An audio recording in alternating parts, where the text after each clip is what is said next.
Answer any two of the following questions in about 500 words each. A. Discuss in brief fossils and their preservation. Fossils are the preserved remains or traces of organisms from the past, typically embedded in sedimentary rock. They provide invaluable information about the history of life on Earth, helping scientists understand evolutionary processes, ancient environments, and the Earth's geological history. Formation of fossils. Fossilization is a rare process that requires specific conditions to occur. The steps generally involved in fossil formation include 1. Death of organism. For an organism to become a fossil, it must first die. The likelihood of fossilization is higher if the organism is buried quickly after death. This burial can occur in various environments, such as riverbeds, lakes, or ocean floors. Rapid burial. The organism must be buried rapidly by sediment to protect it from scavengers and environmental factors that could cause decay. Sediments such as mud, sand, or silt often cover the remains, which helps prevent decomposition. Permineralization. Over time, the sediments build up, exerting pressure on the remains. Groundwater rich in minerals then percolates through the sediments and fills the pores of the organism's remains. These minerals crystallize, leading to the gradual replacement of organic material with minerals, turning the remains into rock-like fossils. Compaction and cementation. As additional layers of sediment accumulate, the pressure increases, compacting the sediments and cementing them into solid rock. The fossil is thus preserved within this rock matrix. Erosion and exposure. Geological forces such as erosion, tectonic activity, or volcanic activity can eventually expose the fossil-bearing rock layers to the surface. Fossils are then accessible for discovery and study.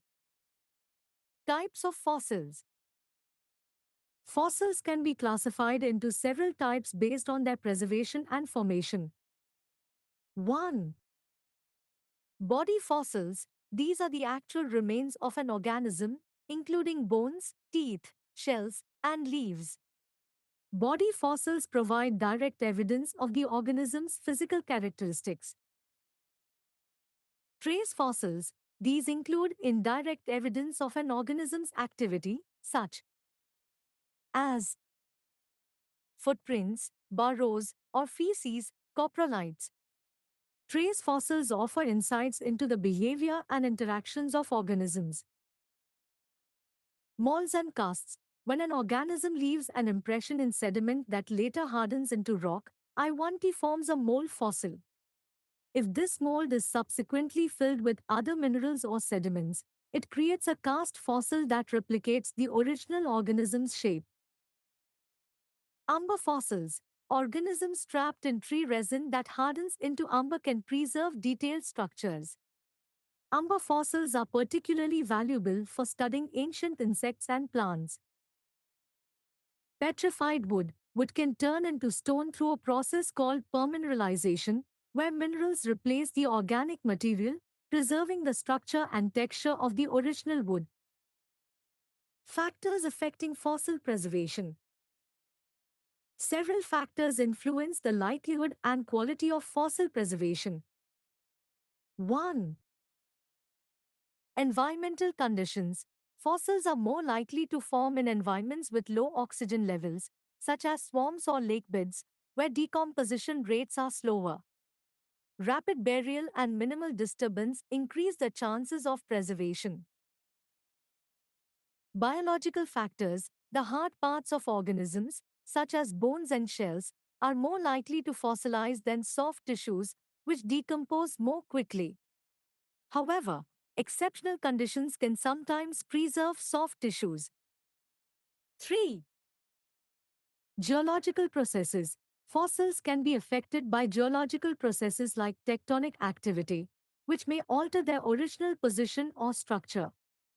Fossilization can also be influenced by the mineral content of the surrounding sediments and water.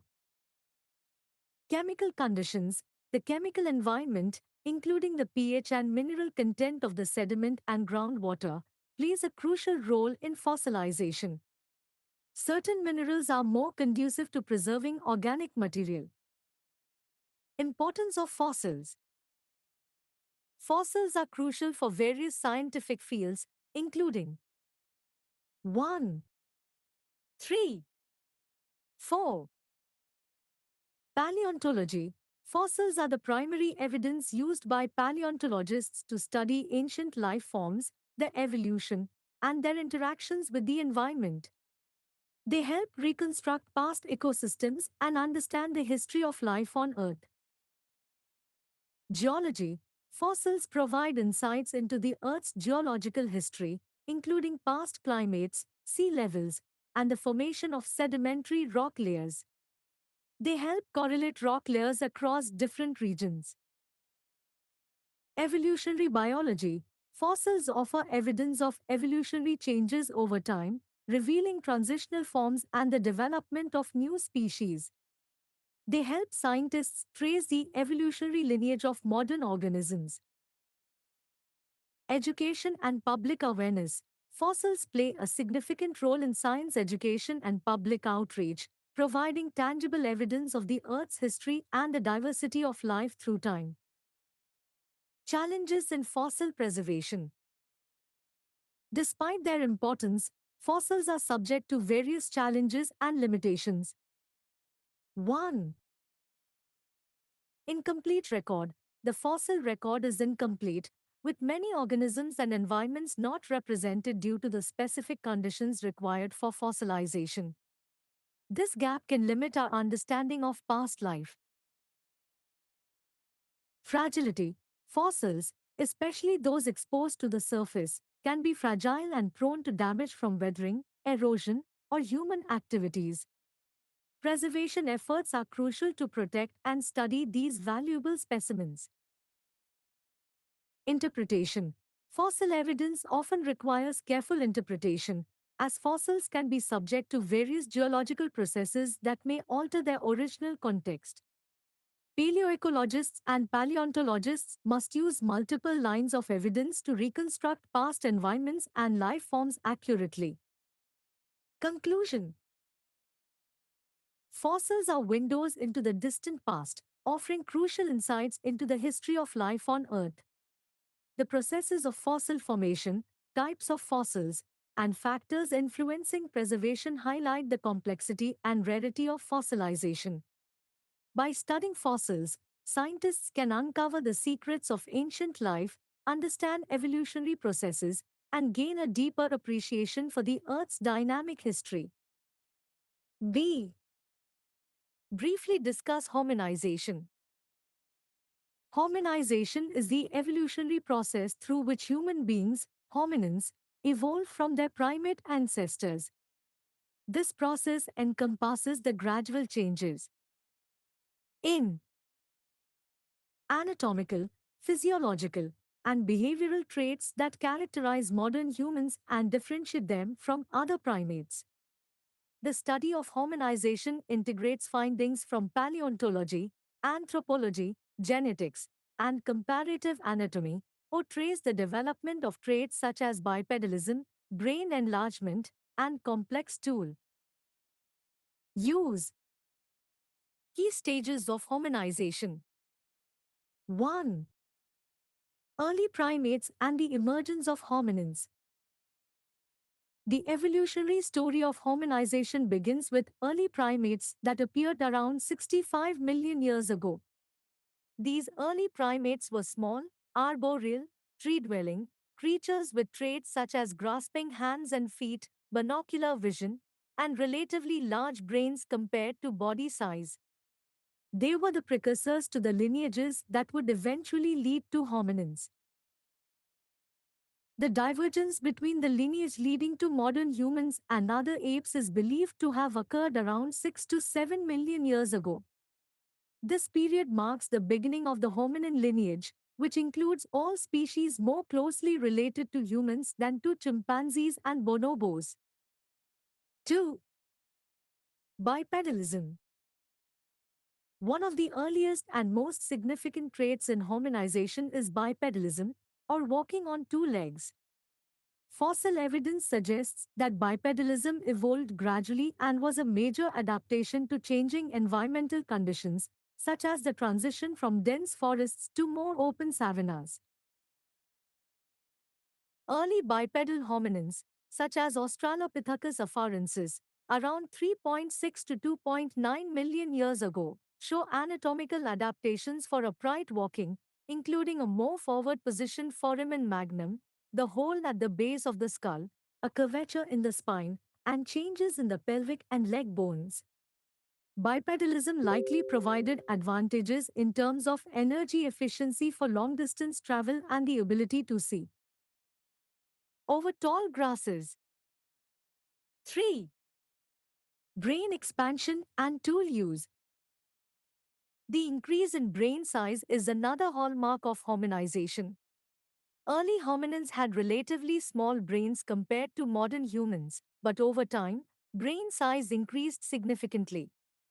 For instance, the genus Homo, which includes modern humans, shows a marked increase in cranial capacity from around 600 cubic centimeters in Homo habilis to over 1,400 cubic centimeters in Homo sapiens. This expansion in brain size I1 is associated with increased cognitive abilities, including complex problem solving, language, and social organization. One of the key aspects of this cognitive development was the use of tools. Early tool-making hominins, such as Homo habilis and later Homo erectus, created increasingly sophisticated stone tools which reflect advanced motor skills, planning, and learning capabilities. 4. Social and cultural evolution. As hominins evolved, they also developed complex social structures and cultural practices.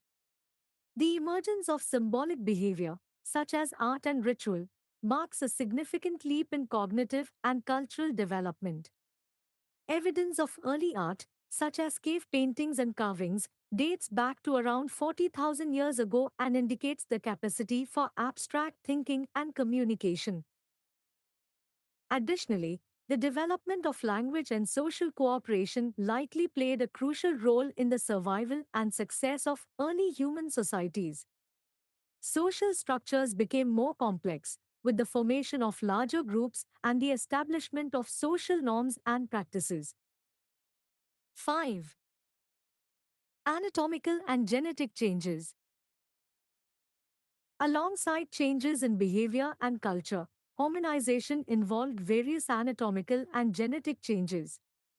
Modern humans exhibit a range of anatomical features, such as a reduced brow ridge, a smaller face, and a more rounded skull compared to earlier hominins. These changes are linked to the evolution of advanced cognitive functions and speech capabilities. Genetic studies have also provided insights into hominization. For example, the sequencing of the Neanderthal genome has revealed that modern humans share a small percentage of their DNA with Neanderthals, indicating some level of interbreeding. These genetic interactions have contributed to the genetic diversity observed in contemporary human populations. The role of environmental and ecological factors. Environmental changes played a significant role in the hominization process. The transition from forested environments to open savannas and grasslands likely drove many of the adaptations seen in early hominins. The development of bipedalism, changes in diet, and the use of tools can all be seen as responses to these environmental shifts. The fossil record and key discoveries. 5. The study of hominization is greatly informed by fossil evidence. Key discoveries, such as the fossilized remains of Australopithecus afarensis, example, Lucy, and the more recent Homo naledi, provide crucial insights into the physical and behavioral characteristics of early hominins. Each new fossil discovery helps to refine our understanding of the evolutionary process and the timeline of hominization. Conclusion: hominization is a complex and multifaceted process that reflects the gradual evolution of humans from their primate ancestors. Key developments such as bipedalism, brain expansion, tool use, and the emergence of complex social and cultural behaviors mark the significant stages of this evolutionary journey. By studying the fossil record, anatomical changes, and genetic evidence, scientists continue to unravel the intricate story of human evolution, providing valuable insights into what it means to be human. Assignment 11. Answer the following questions in about 250 words each. A. I. Write short notes on the following. Craniofacial features of Neanderthal. The Neanderthals, an extinct group of archaic humans who lived across Europe and parts of Western Asia from about 400,000 to 40,000 years ago, are known for their distinctive craniofacial features. These features are key to understanding the adaptations and evolutionary history of Neanderthals and help differentiate them from modern humans. Cranial features. One of the most striking characteristics of Neanderthal skulls is their large cranial capacity, which averages around 1600 cubic centimeters, slightly larger than that of modern humans. This large brain size is housed within a long, low skull, lacking the high, rounded vault typical of modern Homo sapiens. The forehead is low and sloping, with a pronounced brow ridge or supraorbital torus that runs across the forehead above the eyes. This brow ridge is thick and double-arched, a feature that distinguishes Neanderthals from modern humans, who typically have smaller, more vertical foreheads and much reduced or absent brow ridges.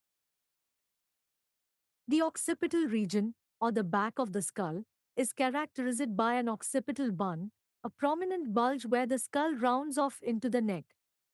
This feature is uncommon in modern humans and may have been an adaptation related to the heavy musculature of the Neanderthal neck and shoulders.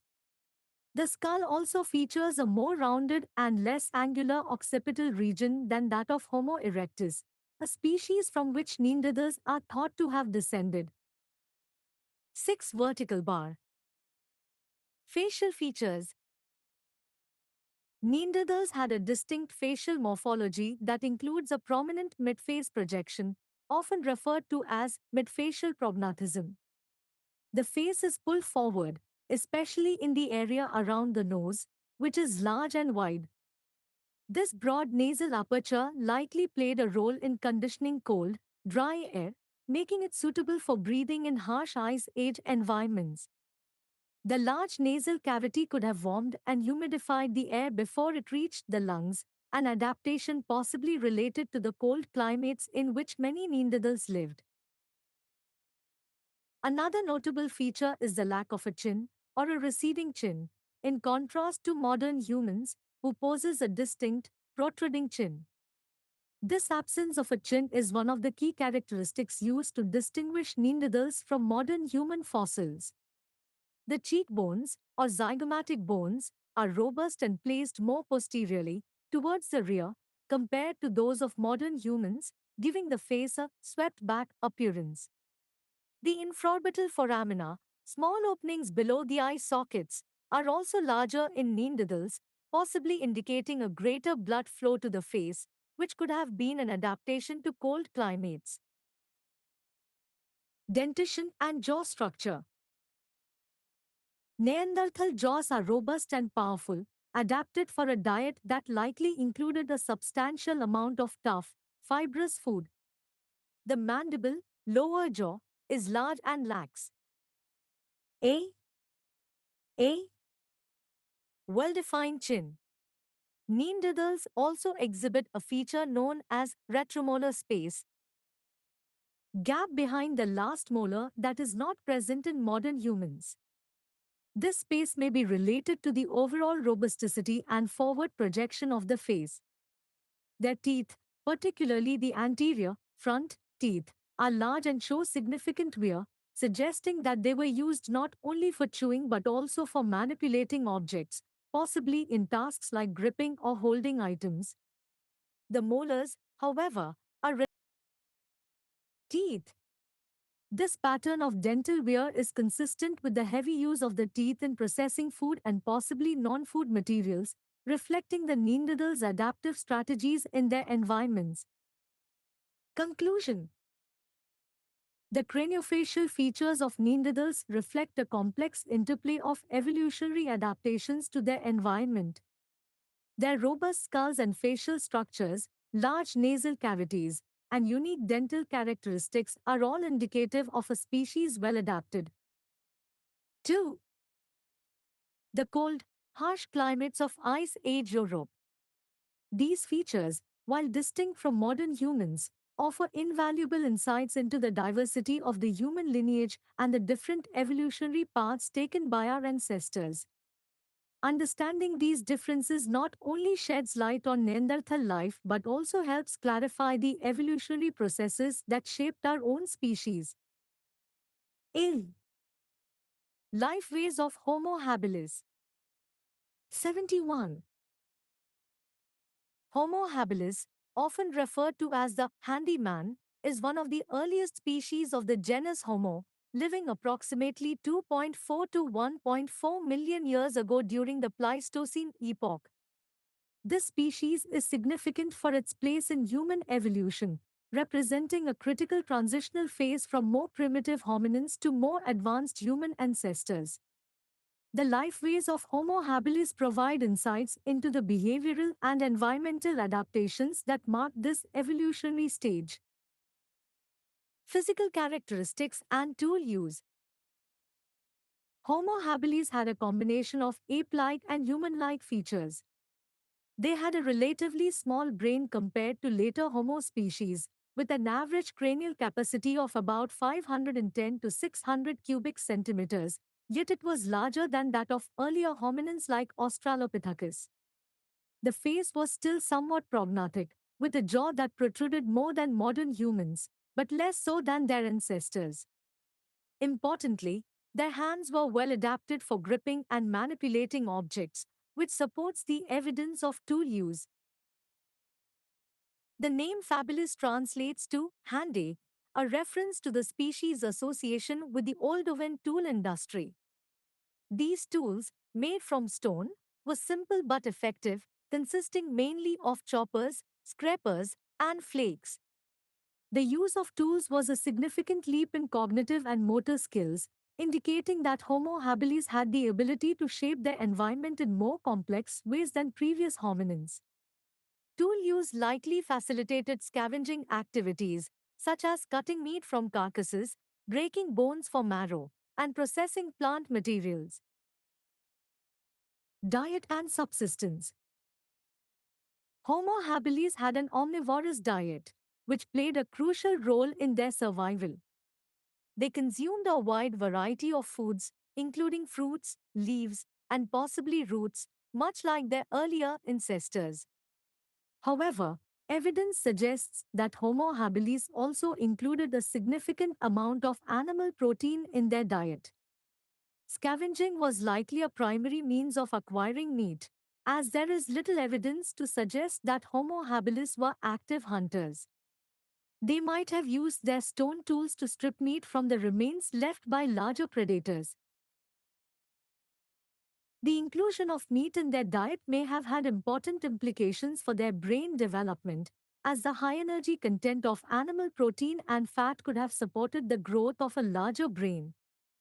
The shift to a more varied diet, including both plant and animal sources, would have also required increased knowledge of the environment, such as identifying edible plants, tracking animals, and finding water. Sources: social structure and behavior. The social structure of Homo habilis is not well documented, but it is generally believed that they lived in small groups or bands, similar to other early hominins. Living in groups would have provided several advantages, including better protection. 8. Vertical bar. From predators, more effective scavenging, and shared knowledge of the environment. Cooperation in toolmaking and food processing activities might have strengthened social bonds and facilitated communication. Although the evidence for complex language in Homo habilis is lacking, the development of more advanced tools and social cooperation suggests some level of communication beyond simple vocalizations. This could have been in the form of gestures, vocal calls, or a rudimentary language. These early forms of communication would have been essential for coordinating group activities and passing down knowledge to younger generations. Environmental adaptation. Homo habilis lived in a variety of environments across Africa, including open savannas, woodlands, and riverine habitats. Their ability to adapt to different environments demonstrates their flexibility and resilience as a species.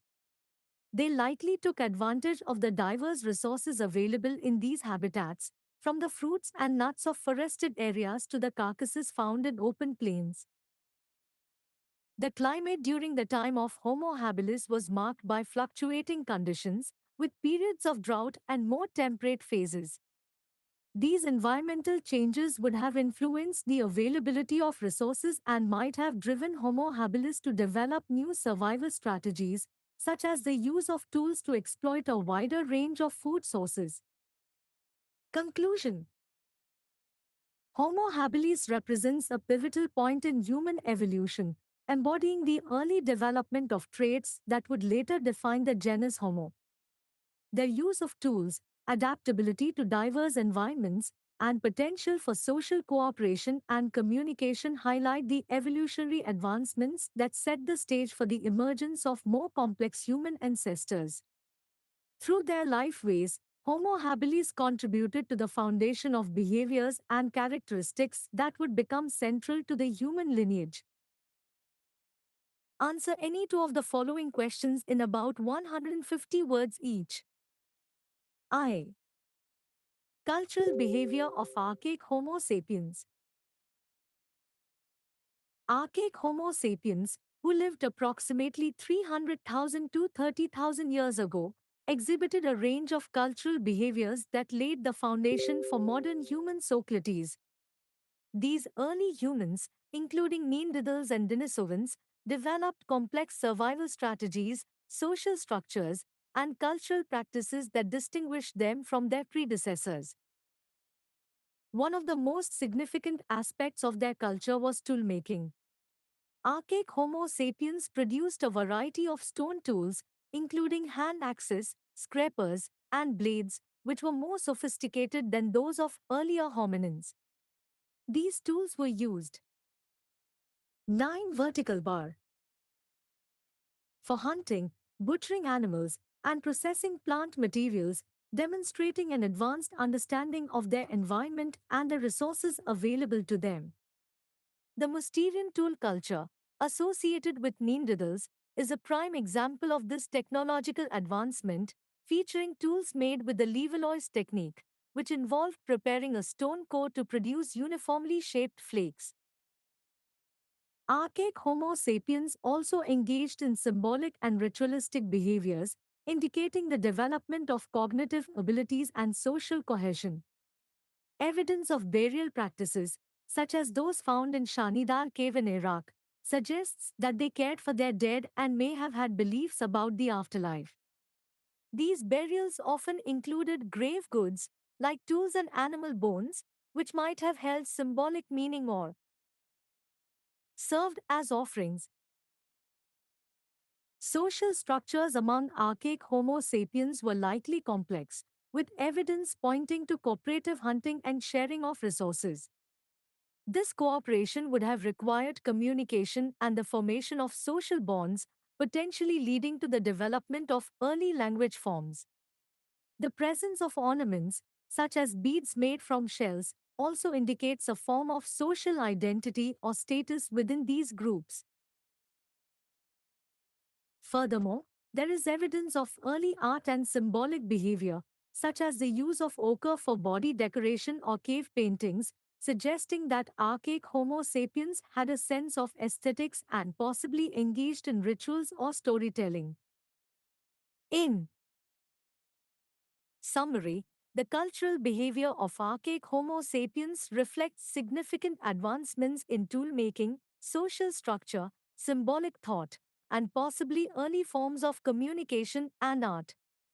These behaviors laid the groundwork for the complex cultures that would emerge with fully modern Homo sapiens. A dietary pattern of the Australopithecus.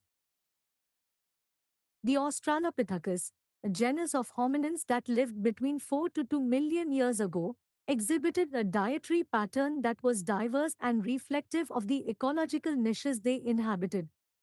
The dietary habits of Australopithecus species, such as Australopithecus afarensis and Australopithecus africanus, have been inferred through various methods, including dental morphology, isotopic analysis, and microvial patterns on teeth.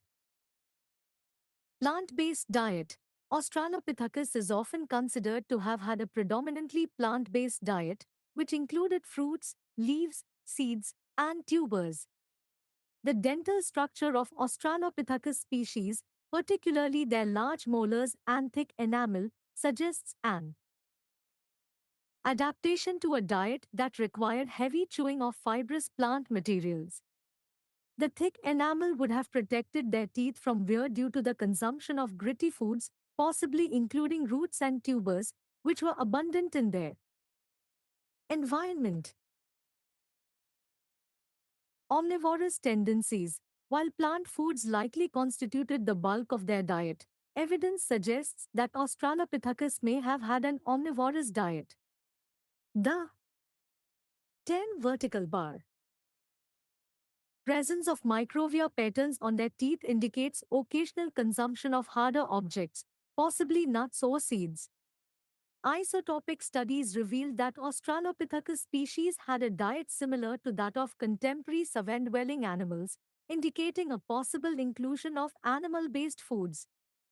This could have included small animals, insects, and scavenged meat, although the extent of meat consumption remains debated.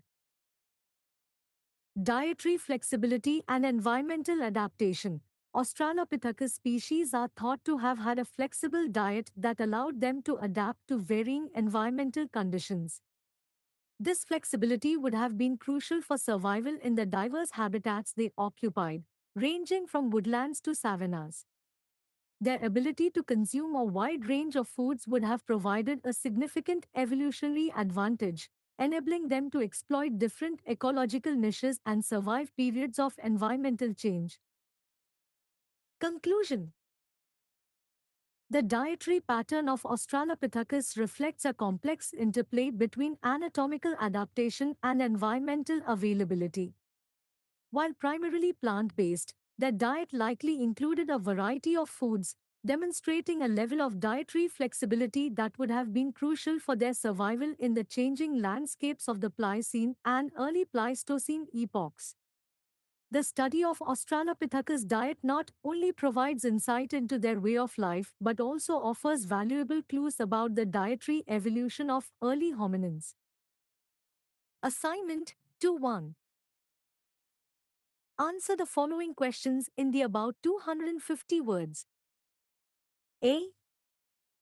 Discuss Norma verticalis. Norma verticalis, also known as the vertical view or superior view of the skull, is an important aspect of cranial anatomy in various fields, including anthropology, archaeology, and forensic science. This view refers to the perspective one gets when looking down at the top of the skull, offering a unique vantage point to examine the cranial wall structure, shape, and contours. Understanding norma vertically is once crucial for identifying cranial features that can provide insights into age, sex, and even ancestral lineage. Cranial anatomy from Norma verticalis. When observing the skull from Norma verticalis, several anatomical landmarks become prominent. These include the frontal bone, parietal bones, and occipital bone, which together form the cranial vault. The coronal suture, sagittal suture, and lambdoid suture are also clearly visible from this view, making Norma verticalis essential for studying cranial sutures and their developmental stages. 1. Frontal bone. The frontal bone forms the forehead and the upper portion of the eye sockets, orbits. From the Norma verticalis view, the frontal bone appears broad and often has a slight curvature. This bone is significant in determining sex, as males generally have more pronounced brow ridges compared to females. Parietal bones. These two large bones make up the central part of the cranial vault. They meet at the sagittal suture, a fibrous joint that runs along the midline of the skull. The shape and curvature of the parietal bones can vary among individuals and populations, providing valuable information in anthropological studies. Occipital bone, located at the back of the skull, the occipital bone forms the base of the cranial vault. From Norma verticalis, the occipital bone's external occipital protuberance, a bony projection, may be visible. This feature is often more pronounced in males. Cranial sutures. The coronal suture separates the frontal bone from the parietal bones, the sagittal suture divides the two parietal bones, and the lambdoid suture separates the parietal bones from the occipital bone. The patterns of suture closure can help estimate age in forensic contexts, as sutures tend to fuse progressively with age. Anthropological significance. In anthropology, Norma verticalis is particularly important for studying cranial morphology and understanding human variation. The shape of the cranial vault can be used to classify different populations or identify specific traits that are more prevalent in certain groups. For instance, certain cranial shapes, such as brachycephalic, short and broad skulls, or dolichocephalic, long and narrow skulls, can be identified from the vertical view and are often used in anthropological classifications. Sexual dimorphism. Norma verticalis also plays a crucial role in identifying sexual dimorphism, which refers to the differences in size and shape between male and female skulls.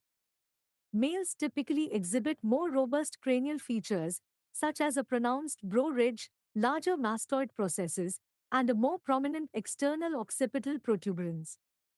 In contrast, females generally have a smoother cranial contour with less pronounced features. These distinctions are useful in forensic anthropology for determining the sex of skeletal remains. Pathological considerations. The vertical view of the skull can also reveal pathological conditions that affect cranial morphology. Conditions such as craniosynostosis, where one or more cranial sutures fuse prematurely, can alter the shape of the skull and are often diagnosed through this view. Other conditions, such as hydrocephalus or trauma, can also cause noticeable changes in the cranial wall's appearance when observed from Norma verticalis. Application in forensic science. In forensic science, Norma verticalis is employed to help identify unknown individuals by comparing cranial features with known records. 12. Vertical bar. This view is particularly useful in reconstructing the appearance of individuals when only skeletal remains are available. By analyzing the cranial wall's shape and sutures, forensic anthropologists can make educated estimates regarding the individual's age, sex, and possibly even ancestry. Conclusion. Norma verticalis offers a critical perspective for examining the cranial wall structure and understanding various aspects of cranial anatomy. Whether used in anthropology, archaeology, or forensic science, this view provides valuable insights into human variation, sexual dimorphism, and pathological conditions. The careful study of normoverticales can reveal significant information about an individual's identity and background, making it an indispensable tool in the analysis of human skeletal remains. B. Define osteometry. Describe in brief humerus. Osteometry is a specialized branch of anthropology that involves the measurement and analysis of the human skeleton. It is a subfield of osteology, the scientific study of bones, and plays a crucial role in various disciplines, including forensic anthropology, archaeology, and biological anthropology. Osteometry involves the precise measurement of bone dimensions, which can provide valuable information about the physical characteristics of past populations, such as stature, age, sex, and even ethnic background. These measurements are taken using standardized tools and methods to ensure accuracy and consistency across different studies. The primary goal of osteometry is to understand the variations in bone structure and size among different populations or individuals. By analyzing these variations, researchers can make inferences about the lifestyle, health, diet, and even the environment of the people being studied. For example, osteometric data can help anthropologists determine whether a population was physically robust, suffered from certain diseases, or experienced nutritional deficiencies. In forensic contexts, osteometric analysis can assist in identifying unknown human remains by estimating the individual's age, sex, and stature. One of the critical bones studied in osteometry is the humerus, a long bone in the upper arm that runs from the shoulder to the elbow. The humerus is a vital part of the skeletal system and plays a significant role in the movement and functionality of the upper limb. Understanding the osteometric characteristics of the humerus can provide insights into the physical capabilities and characteristics of an individual. Anatomy and structure of the humerus. The humerus is the longest bone in the upper arm and is typically divided into three main sections: the proximal end, the shaft, and the distal end. Each of these sections has distinct features and landmarks that are of interest in osteometric studies. 1. Proximal end. The proximal end of the humerus is the part of the bone closest. 2. The shoulder. It includes the head of the humerus, a large, rounded structure that articulates with the glenoid cavity of the scapula, shoulder blade, to form the shoulder joint. This ball and socket joint allows for a wide range of motion.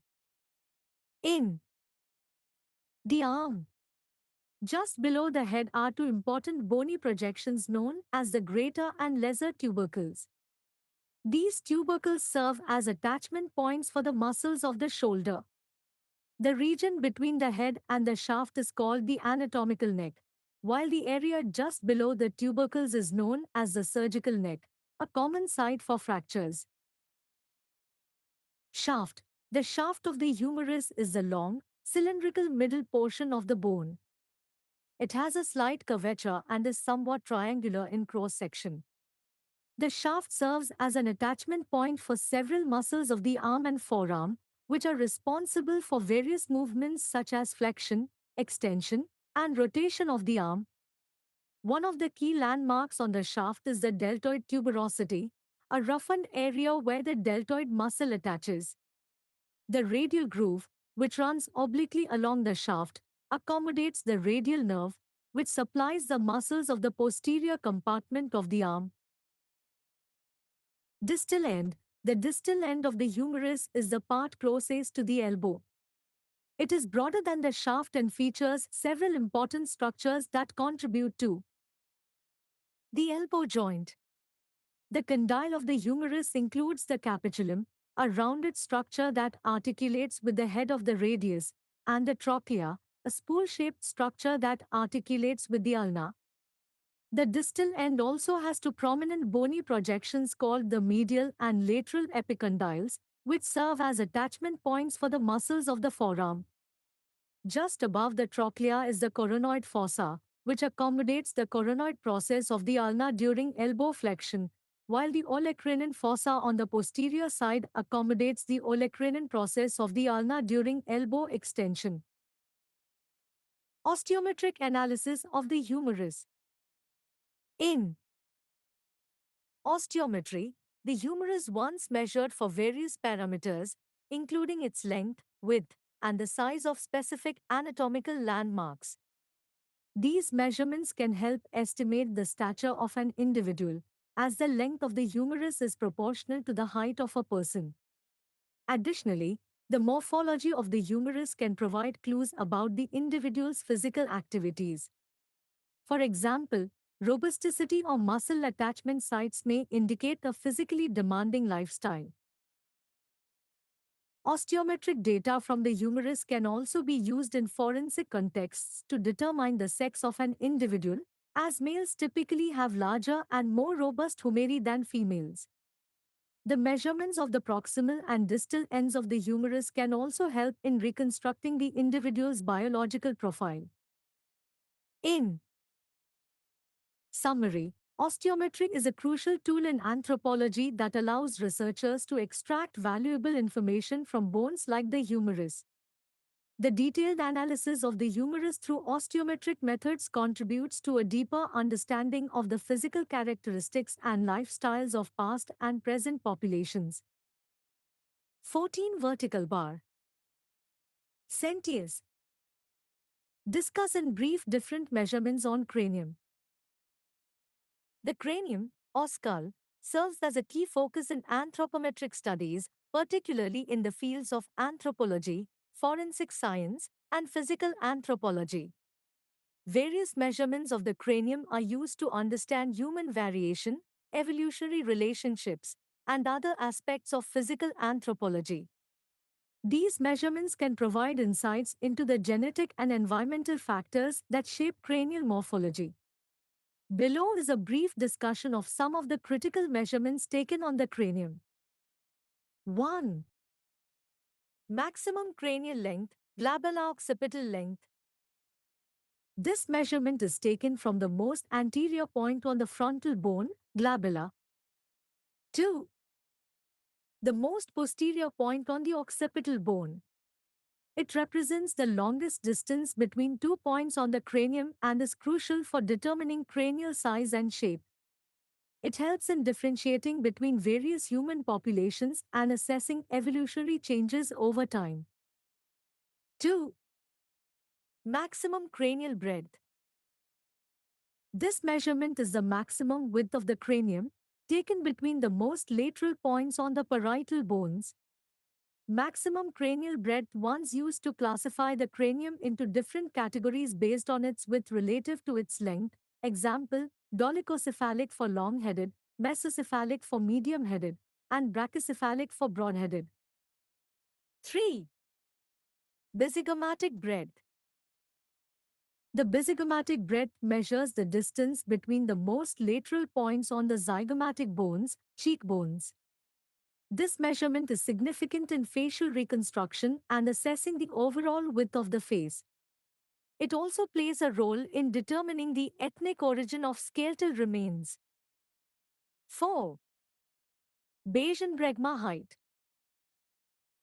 The Bayesian bregma height measures the vertical distance from the Bayesian, the midpoint of the anterior margin of the foramen magnum, to the bregma, the point where the coronal and sagittal sutures intersect. This measurement is important for determining cranial height and is used in comparative studies of cranial wall shape. 5. Cranial index. The cranial index is a derived value calculated by dividing the maximum cranial breadth by the maximum cranial length and multiplying by 100. This index is used to categorize skull shapes into different types: dolichocephalic, long-headed, mesocephalic, moderate-headed, and brachycephalic, short-headed. It provides a useful tool for comparing cranial shapes across different populations and time periods. 6. Frontal breadth. 15 vertical bar. Frontal breadth is the measurement taken between the two most lateral points on the frontal bone. This measurement provides information about the width of the forehead and once used in studies of craniofacial morphology. Variations in frontal breadth can be associated with different populations and can also indicate certain pathological conditions. 7. Bifrontal breadth. Bifrontal breadth measures the distance between the most lateral points on the frontal bone at the level of the coronal suture. It is used to assess the relative width of the upper face and can help in differentiating between different cranial shapes. 8. Bayesianation length. This measurement is taken from the Bayesian to the nasion, the midpoint of the nasofrontal suture. It is used to determine the anteroposterior length of the cranial base and is important in the study of craniofacial relationships. 9. Upper facial height. Upper facial height is measured from the nasion to the prosteum, the lowest point on the alveolar margin of the maxilla. This measurement is used to assess the vertical dimension of the upper face and is important in studies of facial proportions and aesthetics. 10. Orbital breadth and height. Orbital breadth measures the distance between the most lateral and most medial points of the orbit, eye socket, while orbital height is the vertical distance from the upper to the lower margin of the orbit. These measurements are important for understanding the size and shape of the orbits, which can vary significantly between populations. 11. Nasal breadth and height. Nasal breadth is the distance between the most lateral points on the nasal aperture, while nasal height is the vertical distance from the nasion to the lowest point on the nasal spine. These measurements are crucial in reconstructing the nose and understanding nasal morphology, which can vary widely between different ethnic groups. 12. Mandibular measurements. Although not part of the cranium proper, the mandible, lower jaw, is often included in cranial measurements. Key measurements include the begonial breadth, the distance between the most lateral points on the mandibular angles, and the mandibular height, the vertical distance from the chin to the mandibular condyles. These measurements provide valuable information about the shape and size of the lower face. Conclusion. 16 vertical bar. Cranial measurements are essential tools in anthropological research, providing insights into human diversity, evolution, and forensic identification. By analyzing these measurements, researchers can compare different populations, identify evolutionary trends, and even reconstruct the appearance of ancient individuals. The precision and standardization of these measurements are critical for ensuring accurate and meaningful comparisons in both contemporary and historical contexts.